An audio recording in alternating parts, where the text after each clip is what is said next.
India TV YouTube channel को subscribe करें और बेल आइकन दबाएं। प्रधानमंत्री का भाषण आपने सुना। हमारे साथ इस वक्त 3 मेहमान जुड़ रहे हैं। सुधांशु त्रिवेदी जी भारतीय जनता पार्टी के नेता हैं, सांसद हैं। स्वागत है सुधांशु जी आपका। शीलकांत शर्मा जी पूर्व राजनयिक हैं, स्वागत है शीलकांत जी। और ब्रिगेडियर हारिस नवाज पाकिस्तान से हमारे साथ जुड़ रहे हैं। ब्रिगेडियर साहब आपका स्वागत है। आज उम्मीद जिन विषयों की जा रही थी, लगभग हर मुद्दे को प्रधानमंत्री ने बड़ी प्रमुखता के साथ उठाया है। उन्होंने भारत की बात भी की सुधांशु जी, और उसके बाद वैश्विक मुद्दों की बात भी की। कोरोना में भारत का क्या योगदान हो सकता है और है वो भी बताया, और ये भी बताया कि किन विषयों से सावधान रहना है। और आतंकवाद का मुद्दा पुरजोर तरीके से अफगानिस्तान का नाम लेकर के आज उन्होंने पूरी दुनिया को चेतावनी देते हुए ये बात कही कि अफगानिस्तान की धरती का इस्तेमाल आतंकी गतिविधियों के लिए ना हो, यह सुनिश्चित करना होगा, और कोई वहां के हालात का इस्तेमाल ना कर पाए अपने फायदे के लिए। इशारा साफ पाकिस्तान की ओर था, वो भी कह दिया। तो आप क्या कहेंगे प्रधानमंत्री के इस स्पीच के बारे में?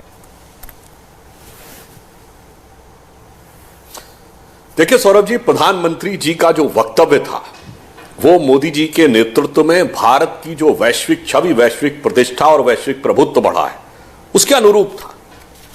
एक वैश्विक नेता के रूप में जब आप संयुक्त राष्ट्र महासभा को संबोधित करने के लिए जाते हैं तो आप सभी विषयों को, सबसे पहले देखिए आप उनके भाषण का अगर पूरा स्टेप बाय स्टेप देखिए तो पहले भाग में उन्होंने भारत और भारत की महत्ता को बताया। उसके बाद उन्होंने भारत का विकास से विश्व के विकास का संबंध बताया। उसके बाद उन्होंने विश्व के विकास में आने वाली बाधाओं की ओर संकेत किया। उसके बाद उन्होंने विश्व में विकास में आने वाले खतरों का संकेत किया, और अंतिम चरण में उन्होंने आकर संयुक्त राष्ट्र, जिसके ऊपर इस समय कस्टोडियन की यानी अभिभावकत्व की जिम्मेदारी है, उसकी फंक्शनिंग को लेकर भी एक प्रकार से संकेत किया। तो मैं मानता हूं यह पूर्णता परिपक्व था। और मैं उदाहरण के लिए एक बात इसमें कहना चाहूंगा, जैसे उन्होंने समाप्त किया गुरुदेव रविन्द्रनाथ टैगोर के उस उद्बोधन के साथ कि हृदय की दुर्बलता को छोड़कर शुभ कार्य के लिए आगे आओ। ये सब तो भारतीय संस्कृति के मूल आधार में से एक है।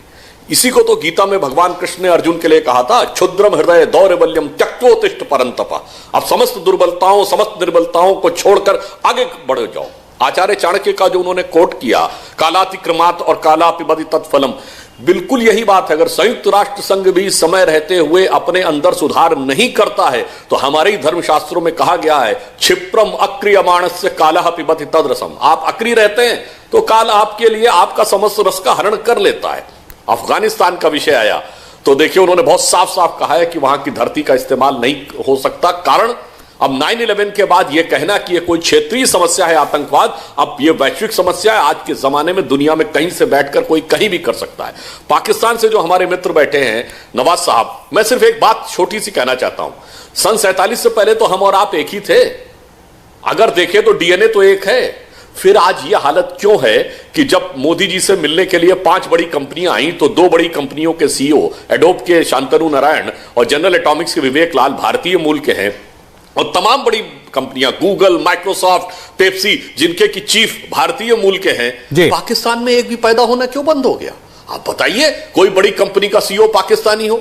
हाँ, पाकिस्तान में प्रमुख लश्कर ए तौबा और जैश ए मोहम्मद और इस ढंग के हैं, अलकायदा का चीफ आपके यहां पाया जाता है। दुनिया की सबसे बड़ी सॉफ्टवेयर कंपनी माइक्रोसॉफ्ट का चीफ सत्या नडेला हमारे यहां का है। गूगल सबसे बड़ी कंपनी अपने क्षेत्र की, उसका चीफ हमारे यहां का है। तो ये आप खुद सोचिए। और जो उन्होंने कहा कि ये मत सोचिएगा कि एक जो कुछ किया जा रहा है इससे सिर्फ आपको फायदा और दूसरे को नुकसान होगा। आप देखिए, किसी अफगानिस्तान में जाकर सोवियत रूस अपने हाथ जला चुका, इसी अफगानिस्तान में जाकर अमेरिका अपने हाथ जला चुका। तो पाकिस्तान की बिसात क्या है यह भी सोचना होगा। और अंत में कह के समाप्त करूंगा, हमारे पूर्व प्रधानमंत्री अटल जी ने एक शब्द बोला था, एक लाइन कह दूं।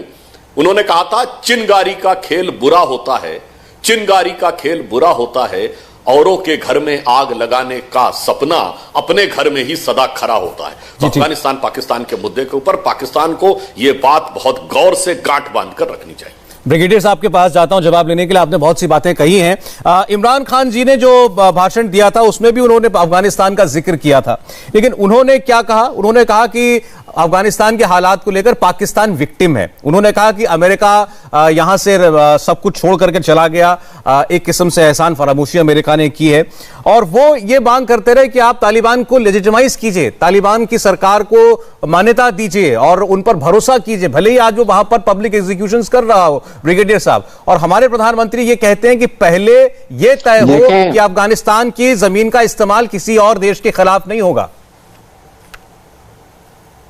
अभी मुझे ये बताइए कि सबसे ज्यादा अफेक्टेड कौन है? अगर अफगानिस्तान में आज लड़ाई झगड़ा होता है, वहां आपके रॉक एजेंट दोबारा वहां पहुंच जाते हैं, वहां पर टीटीपी को और आईएसआईएस को सपोर्ट करने लग जाते हैं, तो किसको प्रॉब्लम होगी? पाकिस्तान को। एक तो ये वजह जिसलिए हम बार बार कह रहे हैं कि अफगानिस्तान में अमन हो, अफगानिस्तान को स्टेबलाइज करें, वहां पीस होगा तो पाकिस्तान में पीस होगा, हमें ये फिक्र है। नंबर 2, उस वक्त इंडिया कहां था जब इंडिया वहां पर पहुंचा हुआ था? वहां पर तहरीक तालिबान को सपोर्ट करता था, आईएसआईएस को करता था, तहरीक तहरार को करता था, डिफरेंट ग्रुप्स बना लिए थे और पाकिस्तान के बलूचिस्तान में दहशतगर्दी करता था। ये पाकिस्तान को प्रॉब्लम है, इसलिए इंडिया बात कर रहा है कि जी वहां से हम आगे। इंडिया क्योंकि वहां रोल खत्म हो चुका है, India can not go over there.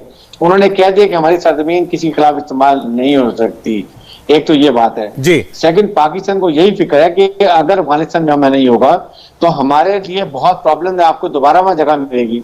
अगर अफगानिस्तान स्टेबल नहीं होता तो अलकायदा आईएसआईएस दोबारा वहां पर स्टार्ट शुरू कर देंगे, जिसकी अमेरिका को तशवीश है। इसलिए पाकिस्तान कहता है कि अफगानिस्तान में आप उनको सपोर्ट करें, उनको स्टेबलाइज करें, ताकि अफगान तालिबान अपनी हुकूमत के साथ साथ दूसरे मसाइल जो उन पर नजर डालें और तमाम ऐसे एलिमेंट जो फॉरेन एलिमेंट वहां पर जन्म ले सकते हैं सबको खत्म करें और अफगानिस्तान से सेंट्रल एशिया कनेक्टिविटी स्टार्ट हो जाए। ब्रिगेडियर साहब, आपने बहुत सारी बातें कही, आपका हक है कहने का क्योंकि आपका अपना परसेप्शन है, इसलिए मैंने आपको कहने दिया।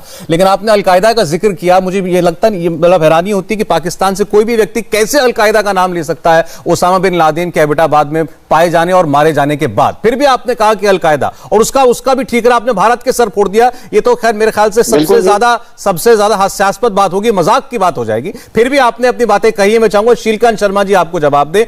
पाकिस्तान का पर्सपेक्टिव अफगानिस्तान को लेकर इन्होंने बता दिया है और दुनिया को प्रधानमंत्री मोदी ने बता दिया है कि अफगानिस्तान का इस्तेमाल पाकिस्तान कैसे कर सकता है। शीलकांत जी देखिए, प्रधानमंत्री का जो वक्तव्य था आज यूएन में, वो वैश्विक बातों पे था और एक व्यापक दृष्टि और एक तरह का कॉम्प्रिहेंसिव जो सरोकार है यूएन को लेके, उसको उन्होंने उसके हर पहलू पे टच किया। तो ये भारत का उन्होंने एक ये बताया कि भारत किस तरह से विश्व में अपना रोल, अपनी भूमिका दिखाना चाहता है और भारत की क्या कंसर्न है विश्व में। उस पूरे उसको आप पाकिस्तान की जो संकीर्ण और अपने मतलब की जो बातें हैं उनसे मत जोड़िए। मैं ये कहना चाहूंगा कि ये थोड़ा सा अन्याय होगा। हमारे प्रधानमंत्री ने बहुत ऊपर उठ के बहुत सारी बातें की जिनकी वैलिडिटी वैश्विक है और उनसे उन्होंने बताया कि इन वैश्विक सत्यों से वो बात सच होती है जो अफगानिस्तान में आज लागू हो रही है। तो अफगानिस्तान का जिक्र उन्होंने जरूर किया, लेकिन उन्होंने ये कहा कि उसमें अभी भी जो हैं, जो सत्ता में काबिज हैं, उनको क्या करना चाहिए और विश्व को क्या करना चाहिए। तो इसमें जो पाकिस्तान जो राग अलाप रहा है कि अफगानिस्तान के लोगों को मदद चाहिए, तो वो तो सभी विश्व में कह रहे हैं, लेकिन उस मदद के बहाने पाकिस्तान अपने मतलब ना साधे, ये बात जरूरी है। मैं एक बात और कहना चाहूंगा, प्रधानमंत्री ने उन देशों की बात की, उसमें उन्होंने हिंदी में कहा करें, विच इज प्लूरल। तो जो अपने अफगानिस्तान की नाजुक स्थिति है उसका अपने उसमें ना करें, उसमें एक देश नहीं, कुछ उन्होंने बड़े बिल्कुल अप्रत्यक्ष रूप से इंगित किया है कि और भी लोग इसमें उसमें आग में अपना खेलने को तैयार हैं। तो ये बात भी बहुत क्या ये चाइना के लिए आपको लगता है बात कही प्रधानमंत्री ने खास तौर पर? मुझे लगता है कि अब ये तो प्रधानमंत्री की बात है और मैं अपना इंटरप्रिटेशन दे रहा हूं, तो थोड़ी सी दृष्टता है इस बारे में, तो मैं उस अपॉलॉजी के साथ कह रहा हूं कि इसमें चाइना को भी कहना चाहिए, क्योंकि चाइना का जो रवैया है वो उसके आयरन फ्रेंड पाकिस्तान के समान ही है वहां अफगानिस्तान में, कि उससे उसका क्या फायदा हो सकता है। और बाकी प्रीचिंग तो वो शेक्सपियर ने कहा है, one can smile and yet be a villain. तो ये वाली बात जो है, ये हमको समझनी चाहिए। ठीक है। और तो आप ये कह रहे हैं कि प्रधानमंत्री मोदी का भाषण एक लार्ज स्पेक्ट्रम में था, बहुत सारे विषय उसमें थे, इसकी तुलना खासतौर पर पाकिस्तान के प्रधानमंत्री के भाषण के साथ हम ना करें, जहां वो अफगानिस्तान की और भारत की बातें करते रह गए। खैर, ब्रिगेडियर साहब की बात पर सुधांशु जी भी कुछ कहना चाह रहे थे, बोलिए। हाँ, देखिए, मैं ये कहना चाह रहा हूं, जैसा ब्रिगेडियर साहब ने कहा कि मोदी जी का जो भाषण था बहुत व्यापक और विस्तृत चीजों को लेकर था। जैसे उन्होंने समुद्री संपदा पर सबके हक की बात कही, ये एक वैश्विक विषय भी है, और ये साउथ चाइना सी के ऊपर और इंडो पैसिफिक के ऊपर चाइना के लिए एक संदेश भी है। तो मैं इसीलिए ये बात है व्यापक संदर्भ में कही गई। जैसा कि अभी नवाज साहब ने कहा पाकिस्तान की तरफ से, उनका यह कहना था कि साहब तालिबान को, अफगानिस्तान को मदद करनी चाहिए। जनाब, मदद तो हम करने को तैयार हैं, हमने तो हमेशा डेवलपमेंट के लिए मदद की, मगर किसकी मदद करें? उनको जो मजलूम है यानी वहां की आवाम, या जो मुल्जिम है उसकी मदद करें, ये तो पहले बता दीजिए। और आप जो कह रहे हैं कि किसकी मदद करें, जनाब, एक कहावत है उर्दू में, आपको पता होगा, जुम्मे जुम्मे 4 दिन। तो जब से ये आपकी तथाकथित पावर स्ट्रक्चर या तथाकथित गवर्नमेंट आई है काबुल में, 4 जुम्मे नहीं गुजरे थे, तब तक हो गया घमासान, हो गई जूतम पैजार, और गोली तक चलने की बात आ गई। और आपके आईएसआई के चीफ जाके काबुल में बैठना पड़ा, मैं होटल का नाम भूल रहा हूं जिसके 5th फ्लोर पे जाके बैठे। तो पहली बात तो, अगर कोई पाकिस्तान वहां कंस्ट्रक्टिव रोल प्ले करना चाह रहा तो फॉरेन मिनिस्टर जाके बैठता, समझ में आता आईएसआई चीफ का वहां पर क्या काम। और अभी तो शुरुआत है जनाब, इब्तिदाई इश्क है, रोता है क्या, आगे आगे देखिए होता है क्या। अभी तो वहां आईएसआईएस खुरासान और तालिबान के बीच में है, उसके बाद तालिबान के अंदर जंग शुरू हो गई है। तो इसीलिए मैंने कहा, यह तो वो चीज है जहां के सोवियत संघ निपट गया, जहां पे आके अमेरिका की फौजें निपट गई, आपकी तो बिसात क्या है। और चाइना भी समझ ले, यह आतंकवाद का जो खेल होता है ना, याद करिए सौरभ जी, 1980 के दशक की मूवी सिल्वेस्टर स्टालिन की रैम्बो फर्स्ट ब्लड हम लोगों ने बचपन में देखी थी। उसमें मुजाहिदीनों के साथ लड़ते हुए हॉलीवुड मूवी बनाता था, मुजाहिदीन हीरो थे जी, और वो सोवियत संघ के लोगों के खिलाफ लड़ रहे थे, और देखते देखते 15-20 साल में विलेन हो गए। तो चीन भी ये ना समझे कि इतना आसान रहेगा, क्योंकि अफगानिस्तान के बदख्शा प्रोविंस से चाइना के सिकियांग प्रोविंस का बॉर्डर मिला हुआ है। एक बार जब कट्टरता की आंधी आएगी और आप उसमें सपोर्ट करना शुरू करेंगे तो वो आग की आंच आपके घर तक नहीं पहुंचेगी। ये सोचना मेरे विचार से गलतफहमी है। और हां, एक बात तो मैं ब्रिगेडियर नवाज साहब की बात से सहमत हूं कि सबसे ज्यादा अफेक्टेड पाकिस्तानी होने वाला है, क्योंकि सबसे ज्यादा आग पिछवाड़े में, जो हिलेरी क्लिंटन ने कहा था कि घर के पिछवाड़े में आप सांप पालेंगे और फिर ये सोचेंगे कि वो पड़ोसी को काटेगा, मेरे को नहीं काटेगा, ये अपने आप में बहुत बड़ी खामख्याली है। तो मानी हुई बात है, पिछवाड़े में होगा तो सबसे पहले। जी बोलिए ब्रिगेडियर साहब, आप जवाब देना, बोलिए बोलिए नवाज साहब। होने वाला, इसमें आपकी बात से मैं सहमत हूं।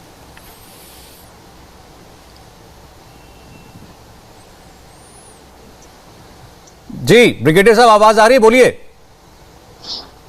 देखें, उसमें पाकिस्तान का पॉइंट ऑफ व्यू यही है कि हम ये चाह रहे हैं, हमने वहां पर नहीं को इंटरफेयर कर रहे, हम अफगान तालिबान को, even Iran, Russia, China, central Asia सब ये कह रहे हैं कि आप एक इंक्लूसिव पॉलिटिकल गवर्नमेंट बनाएं, उसको स्टेबल करें। नहीं तो आपके आईएसआई चीफ वहां क्या करने गए थे? ब्रिगेडियर साहब ने कहा कि आप इंटरफेयर नहीं कर रहे, आईएसआई चीफ क्या करने गए थे? आईएसआई चीफ वहां सिर्फ इसलिए गए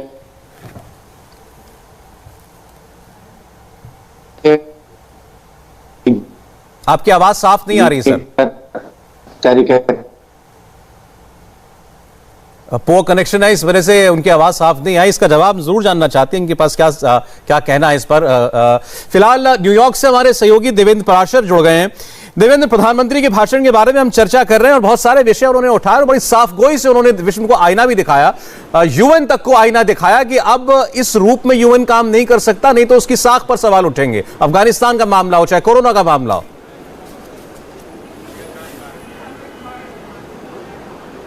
जी हाँ, निश्चित तौर पर सौरभ, और आप देखें कि प्रधानमंत्री नरेंद्र मोदी का जो संबोधन था, उस संबोधन को आप देखें तो कोई भी ऐसा पहलू जो कि अनिवार्य हो उससे उनके संबोधन में वो छूटा नहीं है। चाहे एक्सट्रीमिज्म, रिलीजियस एक्सट्रीमिज्म की जो बात करते हैं उसको लेकर जो उन्होंने संदेश दिया, और चीन के साथ, चीन जिस प्रकार की इंडो पैसिफिक रीजन में अपनी विस्तारवाद की नीति को अपनाता है, बिना नाम लिए उन्होंने उसको भी एक बड़ा और कड़ा संदेश दिया।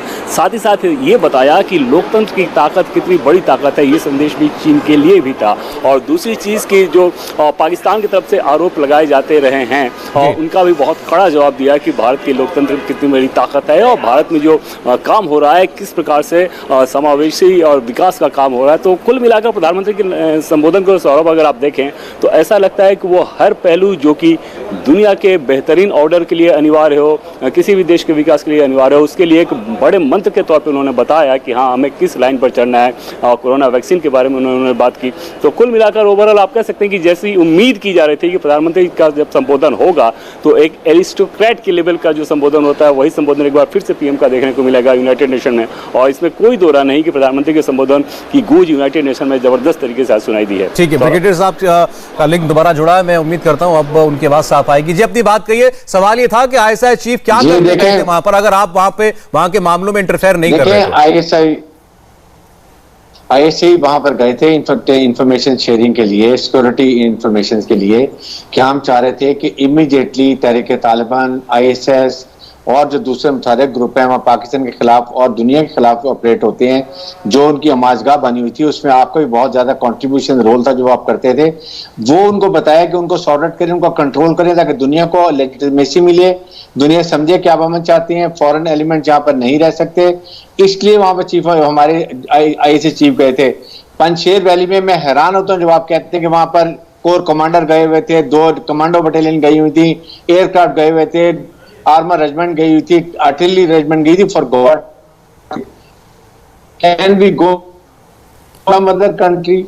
तो ये तो बात और आप लोग होनी चाहिए जिसको हम एक्सेप्ट कर सके, जिसको दुनिया एक्सेप्ट कर सके। इसको साहब अगर आपकी सारी बातें सच है, जितने भी इल्जाम आप लगा रहे हैं, जितने भी इल्जाम आप लगा रहे हैं भारत के ऊपर लगा रहे हैं, आप दुनिया के ऊपर लगा रहे हैं और आप कह रहे हैं कि पाकिस्तान बड़ा पाक साफ देश है, तो मुझे ये बता दीजिए कि अमेरिका जो है जो आपके साथ 20 साल से जंग लड़ रहा था वहां पर, ये आज आपसे बात क्यों नहीं कर रहा?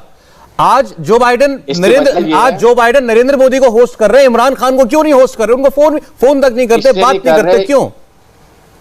इसलिए कि अमेरिका की हमेशा से आदत है अपने फेलियर्स वो दूसरे मुल्कों में डालते हैं। जिस बुरी तरीके से वहां पर उन्होंने ऑपरेशंस किए हैं, अफगान तालिबान के हार्ट और माइंड वो नहीं जी सके। वो और आपने जीते, नेशनल आर्मी को आपने जीते। आपको लगता है अफगान आज एक आम अफगान आपसे मोहब्बत करता है? अफगान तालिबान हमारे साथ इसलिए मोहब्बत करता है कि हमने कभी इंटरफेयर नहीं किया। अफगान तालिबान ने अमेरिका की तालिबान पूरा अफगानिस्तान नहीं है, आप मुझसे बेहतर जानते हैं। तालिबान पूरा अफगानिस्तान नहीं है, पूरा अफगानिस्तान है, एक पूरा तालिबान पूरा अफगानिस्तान है। तो ये लोग हवाई जहाज से क्यों कूद रहे थे? इस वक्त तालिबान के डर से अफगान नागरिक आम लोग चलते हवाई जहाज से क्यों कूद रहे थे? इसलिए कूद रहे थे कि अमेरिकन ने उनको कहा था जी कि जो हमारे साथ हम उनको लेके जाएंगे। आप इससे अंदाजा लगाएं, जब उनको एजुकेट ही नहीं किया 20 साल में, 2.26 ट्रिलियन डॉलर खर्च कर दिया, उन बेचारों को ये एजुकेट नहीं किया कि जहाज में बैठ के कैसे जाना है। मुझे और तो कुछ नहीं, आपकी बातों से इस बात का जवाब मिल गया कि जो बाइडेन इमरान खान से बात क्यों नहीं कर रहे। बहरहाल सुधांशु जी, बात इसलिए नहीं करेगा, फेलियर्स को हमारे पर डाल रहे हैं। ठीक ब्रिगेडियर साहब जवाब लीजिएगा। देखिए, मैं नवाज साहब की बातों से कुछ हद तक सहमत हूं, इसलिए कि इन्होंने कहा कि अमेरिकन 20 साल तक उनको एजुकेट ही नहीं कर पाए। बिल्कुल सही बात है। अमेरिका ने एक आइजनहावर डॉक्ट्रिन के तहत आइजनहावर प्लान निकाला था 1957 में, कहा था जो देश अपने यहां कम्युनिस्ट पार्टी को बैन करेगा उसको हम सपोर्ट करेंगे। उस आइजनहावर प्लान के तहत अमेरिका से पैसे लेने वाला पहला देश बना था पाकिस्तान। 50 साल रह के वो पाकिस्तानियों को नहीं तहजीब दे पाए तो बेचारे अफगानिस्तानियों को 20 साल में क्या कर देते। एक कहावत है ना उर्दू की, लाख तोते को पढ़ाया पर वो हैवा ही रहा। अब वो क्या कर सकते थे। दूसरी बात पे आपकी बात पे मैं सहमत हूं कि जो आपने ये कहा कि पंजशेर वैली में आपकी फौजें चली गई और ये एलिगेशन गलत है, यहां पे मैं आपकी बात मान सकता हूं, क्योंकि आपकी फौजों ने आज तक सिर्फ अपने ही इलाके में अपने ही लोगों को मारने काटने में सफलता हासिल की है। बाहर तो कोई कारनामा दिखाया नहीं है। चाहे 1970 के आसपास जनरल टिक्का खान, जिनको बूचर ऑफ बांग्लादेश कहा जाता है, अपने ही देश के बंगाली मुसलमानों को मारा हो, या वही 1973 में जाकर बलूचिस्तान में मारा हो, या खैबर पख्तूनवा में मारा हो, या अहमदियों के साथ हुआ हो, या मुहाजिरों के साथ हुआ हो, या सिंधियों के साथ हुआ हो, या कश्मीर का कुछ हिस्सा जो आपके साथ हुआ हो, तो अपने लोगों को मारने के लिए ही आपके फौज, टैंक, फौजी और हथियार सब यूज होते हैं। बाहर तो कोई कमाल आपने किया नहीं। हो सकता है जो आप कह रहे हो बात सही है, मगर आखिर में एक बात जो गले के नीचे नहीं उतरती, अगर आप पाकिस्तान स्टेबिलिटी चाहते थे काबुल में, तो पहले तो यह बता दें कि आपने पिछले 20 साल में कितने कंस्ट्रक्शन प्रोजेक्ट कितने पॉजिटिव डेवलपमेंटल प्रोजेक्ट्स में अफगानिस्तान ने मदद किया। दूसरा, अगर आप उसमें चाहते थे तो आपके प्राइम मिनिस्टर या फॉरेन मिनिस्टर ने बात क्यों नहीं की? आईएसआई चीफ वहां क्या करने गया? इसका मतलब अगर पाकिस्तान से कुछ करना है तो करने की बागडोर आईएसआई के हाथ में है, सरकार के हाथ में नहीं। ये इस बात का इकबालिया बयान। मैं इसका भी जवाब लूंगा ब्रिगेडियर साहब से, लेकिन एक बार एम्बेसडर साहब के पास जाना चाहता हूं। सर, पहले तो जब तालिबान ने ओवरटेक किया इस बार अफगानिस्तान को, तो पाकिस्तान से बड़े सेलिब्रेटरी और यूफोरिक किस्म की बातें होती थी, बहुत बड़ी फतेह हासिल हो गई। आज ब्रिगेडियर साहब कह रहे हैं कि हमारा कोई रोल नहीं था। पाकिस्तान इतना क्यों कूद रहा था, उछल रहा था, इतना कुछ पाकिस्तान क्यों हो रहा था, यह भी समझ में नहीं आता। अब उसका एक दूसरा फेज शुरू हुआ है, जब पाकिस्तान दुनिया को ब्लेम कर रहा है अफगानिस्तान के लिए, अमेरिका को ब्लेम कर रहा है, और साथ साथ यह भी अपील कर रहा है, मांग कर रहा है कि आप तालिबान की सरकार को रिकॉग्नाइज नहीं करेंगे तो यहां तो आतंकी आ जाएंगे। यह एक ब्लैकमेल फिर से शुरू हो गया है जो पाकिस्तान हमेशा से करता रहा है। शीलकांत जी, नहीं, ये तो पाकिस्तान की फितरत है कि वो दुनिया को डराता है हमेशा, कभी किसी मिस कभी किसी मिस। वो ये कहना चाहता है कि ये करो नहीं तो ये हो जाएगा। तो ये तो आतताई की पुरानी आदत है, जो होस्टेज टेकिंग की मेंटेलिटी वो यही है। और अमेरिकन थक गए उनको डील करते करते, और हर बार ये जो करते थे, जैसे आप यही अक्टूबर के महीने में यूएन में जनरल असेंबली में बातचीत होती थी, सिक्योरिटी काउंसिल में बातचीत होती थी, और तब पाकिस्तानी वो कराची से जो अफगानिस्तान में अमेरिका की सेनाओं को सामान जाता था उसके ऊपर हमले होते थे, और उन हमलों को रोकने के भी पैसे मांगते थे। तो ये हमने इतिहास है, ये चैप्टर एंड वर्ड्स ये लिखा गया है। अमेरिकन जर्नलिस्ट ने किताबें लिखी जिसमें इन सब बातों का जिक्र है। तो आज वो कैसे कह सकते हैं कि अमेरिका अपनी विफलता का जो ठीकरा है वो पाकिस्तान के सर पे जोड़ रहा है? पाकिस्तान तो अमेरिका को विफल करने के लिए शुरू से आमादा था, और जो ट्रायम्फ थी पिछले महीने अगस्त में, वो ट्रायम्फ इतनी शॉर्ट लिव थी कि अब एकदम से समझ में आ गया कि अरे ये तो बहुत बड़ा प्रॉब्लम हो गया है। तो फिर हाय तौबा शुरू हो गई है, फिर दुनिया में जाके फिर शुरू हो गया है कि नहीं अब तो यहाँ प्रॉब्लम है। तो ये आग लगाने वाले खुद कहते हैं अरे आग लग गई, आग लग गई। ये बेसिक जो कॉन्ट्रडिक्शन है जी, जी, वो ये है। और ब्रिगेडियर साहब, दूसरी बात ये कहना चाहूंगा। अच्छा, एक मिनट, हाँ ठीक है, एक बार कंप्लीट कर लें वो। जी शीलकांत जी, कंप्लीट कर लीजिए। आप प्रधानमंत्री के जो स्टेटमेंट है वो उसको बार बार हम उस पर अगर बात कर रहे हैं, वो रियली एक स्टेट्समैन का स्टेटमेंट था। उन्होंने एक वर्ल्ड स्टेट्समैन के समान जो बड़ी बातें हैं जो करना चाहिए वो कहा, और उसमें कहीं भी अपने क्षुद्र स्वार्थ के लिए, निहित स्वार्थ की बात नहीं की, बल्कि बताया कि हम कैसे अपने देश में लगे हुए हैं विकास के लिए, और विकास के जो विभिन्न पहलू हैं उनका भी डिस्क्रिप्शन दिया। तो ये जो स्टेटमेंट था, ये इसकी महत्ता अलग है। और ये जो क्षुद्रता और एक तरह की दूसरों को आरोप देने वाली बात है, वो उन्होंने नहीं कही। उन्होंने बात साफ कही। एक बात और, हमारे चीनी मित्र जो हैं वो इंक्लूजन की बात करते हैं, आजकल इंक्लूसिवनेस बड़ा उनको लगता है ये जुमला अच्छा हो गया। तो प्रधानमंत्री ने कहा कि विस्तारवाद और एक्सक्लूजन को नहीं करना चाहिए। और समुद्र में एक्सक्लूजन मतलब साउथ चाइना सी को एक्सक्लूसिव बनाना चाहते हैं वो, बिल्कुल बिल्कुल सही। जी, अब जरा ब्रिगेडियर साहब जो हैं वो जवाब दे दें। सुधांशु जी ने बहुत कुछ कहा। देखें, मैं बात अमेरिका की हिपोक्रेसी ये है कि यही तालिबान थे जिनको सोवियत यूनियन के खिलाफ इन्होंने मुजाहिदीन बनाया, इनको हीरो बनाया, और उसके बाद रेगन ने अपने पास बुलाया, कहा जी लेयर लाइक अमेरिकन। उसके बाद उनको वेपन दिया, स्टिंगर मिसाइल दिए, ट्रेनिंग दी, पाकिस्तान से ट्रेनिंग करवाई, और सोवियत यूनियन को धकेल दिया। फिर ये उसको छोड़ के अमेरिका चले गए, जिसकी वजह से तालिबान स्टार्ट हो गए।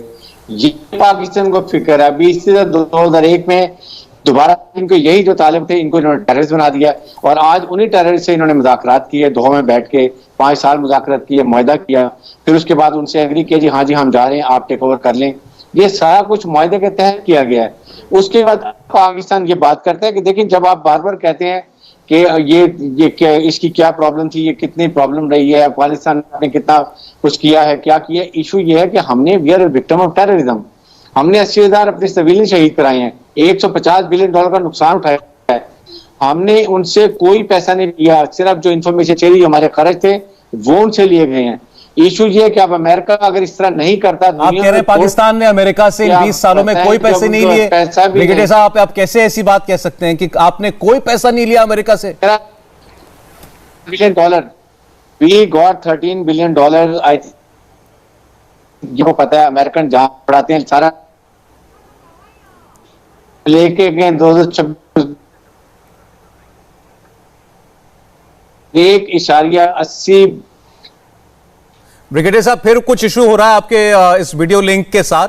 मैं फिर दोबारा कोशिश करते हैं करेक्ट करने की। इस बीच एक बार फिर अगर हम देवेंद्र का रुख कर सकें। देवेंद्र, तो ये प्रधानमंत्री के इस 3 दिवसीय दौरे का आखिरी कार्यक्रम था यूएनजीए में उनका संबोधन? जी हाँ, बिल्कुल सौरभ। और इसके साथ ही प्रधानमंत्री नरेंद्र मोदी आज यहाँ से न्यूयॉर्क से दिल्ली के लिए निकल जाएंगे और इसके बाद उनका न्यूयॉर्क में और कोई कार्यक्रम नहीं है, कोई और बायलैटरल मीटिंग नहीं है। जो भी मुलाकात उनकी होनी थी वाशिंगटन में, वो सारा काम हो चुका था। और उसके बाद यूनाइटेड नेशन में आज संबोधन देने के लिए यहाँ पे पहुँचे हुए थे। अब संबोधन देने के बाद यूनाइटेड नेशन बिल्डिंग से वो सीधे होटल जाएंगे। उसके थोड़ी देर के बाद दिल्ली के लिए वो रवाना हो जाएंगे। तो बड़े तौर पर देखें तो शुरुआत उन्होंने अपने दौरे की बिजनेस लीडर्स से मुलाकात के बाद। उसके बाद वो ऑस्ट्रेलिया के, जापान के राष्ट्र प्रमुखों से मिले हैं, उपराष्ट्रपति कमला हैरिस से मिले, राष्ट्रपति जो बाइडेन से उनकी मुलाकात हुई, फिर क्वाड समिट हुआ और फिर यूएनजीए का ये संबोधन। आप वहां लगातार जानकारों से बात कर रहे होंगे, स्थानीय पत्रकारों से बात कर रहे होंगे। क्या चर्चाएं हैं प्राइम मिनिस्टर की या भारत के इस दौरे की अमेरिका को लेकर?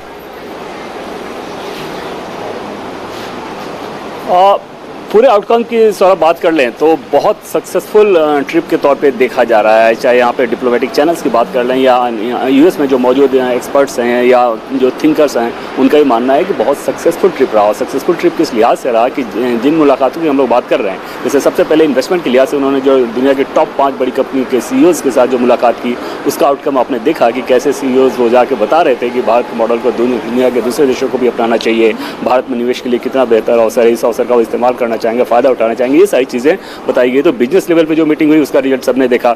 उसके बाद जब अमेरिकी राष्ट्रपति के साथ मुलाकात से पहले वो अमेरिका के उपराष्ट्रपति कमला हैरिस के साथ मिल रहे हैं, तो जो सबसे बड़ा कंसर्न था क्रॉस बॉर्डर टेररिज्म का, उसमें भारत जो बात कहना चाह रहा था, अमेरिकी उपराष्ट्रपति कमला हैरिस ने खुद उस बात को स्वीकारा कि उन्हें बखूबी पता है कि पाकिस्तान में क्या कुछ चल रहा है आतंकवाद को खेल के लेकर। उसके बाद तीसरी चीज़ आप देखें कि जब अमेरिकी राष्ट्रपति के साथ उनकी बायलैटरल टॉक हो रही है, तो ये केमिस्ट्री सौरभ कितनी अच्छी थी कि जो मुलाकात 1 घंटे के लिए तय थी वो मुलाकात 1.5 घंटे तक चली। और उसमें उसके बाद अमेरिकी राष्ट्रपति जो बाइडेन ने ये कहा था कि ये मुलाकात कम से कम 2 घंटे के लिए होनी चाहिए थी। वो ये बता रहा है कि वो मीटिंग कितनी फ्रूटफुल रही थी। क्वाड देशों की मुलाकात की बात कर ले तो उसमें हमने देखा कि किस प्रकार से गहन मंथन हुआ और वहाँ भी जो 2 घंटे का समय मुकर्रर था उससे तकरीबन 20 मिनट ज़्यादा उन मसलों पर बातचीत हुई। और आमतौर पर जब जो समिट होता है उसमें बहुत व्यवहारिक बातें नहीं होती हैं, रूटीन जैसी बातें होती हैं, लेकिन क्वाड समिट इस बार उसमें बहुत अलग था और उसमें बहुत स्पेसिफिक्स पे बात हुई है उस 2 घंटे 20 मिनट की मीटिंग के दौरान। और इसके अलावा बायलैटरल की बात करने तो चाहे जापान के साथ रहा या ऑस्ट्रेलिया के साथ रहा,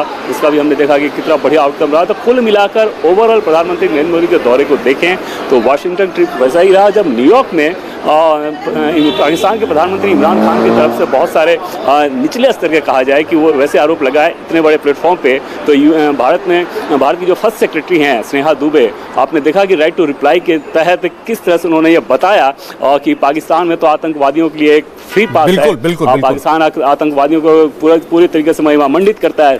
तो ये सारी चीज़ें थी कि भारत ने ये संदेश दिया कि पाकिस्तान के प्रधानमंत्री इमरान खान जो बात कहते हैं उसमें कितना हल्कापन है, कितना सतही चीज़ है। और प्रधानमंत्री नरेंद्र मोदी ने अपने संबोधन में उस चीज़ का जिक्र नहीं किया। उसके पीछे डिप्लोमेटिक मैसेज बहुत बड़ा रहता है। ये फर्क भी है और इसीलिए हमारे साथ जितने एक्सपर्ट्स देवेंद्र आज जुटे सबने कहा कि कम से कम आप इमरान खान की स्पीच का प्रधानमंत्री मोदी की स्पीच के साथ कोई कंपैरिजन मत कीजिए, कोई तुलना मत कीजिए। और ये बात बिल्कुल सही भी है। सुधांशु जी, अब आपसे अंत में ये जानना चाहते हैं, देखिए भारत दशकों से आतंकवाद को लेकर विश्व को आगाह करता रहा है। प्रधानमंत्री मोदी कई बार ये कहते हैं कि हम जब पहले कहते थे कि पाकिस्तान से कहां गंगोत्री है आतंक की, तो दुनिया उतना ध्यान नहीं देती थी। फिर जब दुनिया पर बीती तब उन्हें पता लगा। लेकिन पाकिस्तान एक ऐसा देश है, जैसे भी शीलकांत जी कह रहे थे, कभी ब्लैकमेल के जरिए, कभी रेंट सीकिंग के जरिए, अपनी कनपटी पर बंदूक लगाकर कि मैं खुद को गोली मार लूंगा, दुनिया को वो कुछ ना कुछ दुनिया से लेता आया। आपको लगता है कि अब विश्व के बड़े जो देश हैं वो समझ चुके हैं पाकिस्तान का यह खेल हमेशा के लिए?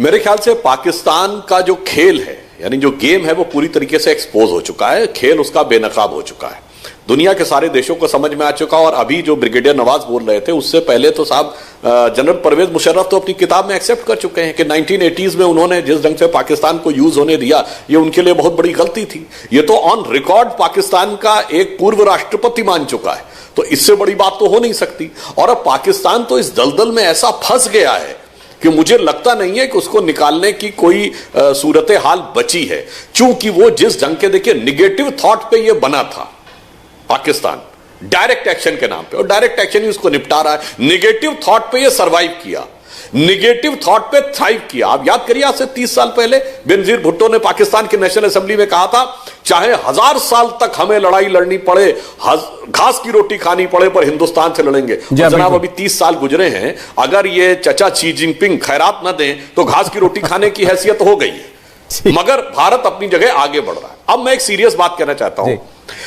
मैं चाहूंगा थोड़ा सा अगर शॉर्ट में कंप्लीट करने जो है वो समय कम होता जा रहा है, प्लीज बोलिए। हाँ, बस एक लाइन में, बस इंक्लूसिव की बात, वाकई चाइना कई मामलों में इंक्लूसिव है, जो इलाका मिल जाता उसको इंक्लूड कर लेता अपने में, चाहे तिब्बत को कर लिया, सिचांग प्रोविंस को कर लिया, अब देखिएगा पता नहीं पाकिस्तान अफगानिस्तान का क्या हाल हो। और अंत में एक बात और पॉजिटिव कहना चाहूंगा, मोदी जी के वक्तव्य में एक चीज किसी ने ध्यान नहीं दी, उन्होंने कहा कि हाइड्रोजन एनर्जी का, हम ग्रीन एनर्जी का एक बड़ा हब बनाएंगे भारत को। देखिए, जब मोदी जी प्रधानमंत्री बने तो इंटरनेशनल सोलर अलायंस बनाया और उसका केंद्र भारत में गुरुग्राम में बना, और अब वो हाइड्रोजन एनर्जी का हब बनाने की बात कर रहे हैं। इसका मतलब जो फ्यूचरिस्टिक टेक्नोलॉजी है, भविष्य की नई टेक्नोलॉजी है, उसमें भारत अग्रणी भूमिका कैसे निभाए, उसका भी संकेत उन्होंने अपने इस उद्बोधन। सुधांशु जी, आपने तमाम जो बातें बताई, और जो फर्क है एक स्टेट्समैन का और एक ऐसे नेता का जो शायद इतिहास से नहीं निकल पा रहा है, उसका, उस देश का, वो फर्क आपने, शीलकांत जी ने समझाया। बहुत बहुत शुक्रिया आप दोनों का, और देवेंद्र पराशर का जुड़ने के लिए। लगातार पिछले 4-5 दिनों से आप इंडिया टीवी पर जितनी भी कवरेज, सारी खबरें जो सबसे पहले देख पाए, वो देवेंद्र की बदौलत। देवेंद्र, आपका ही बहुत बहुत शुक्रिया। आज विश्व के सबसे बड़े मंच पर प्रधानमंत्री मोदी ने खुद संयुक्त राष्ट्र की भूमिका पर भी बात कही। क्या कहा आपको दिखाएंगे सिर्फ 4 मिनट के ब्रेक के बाद।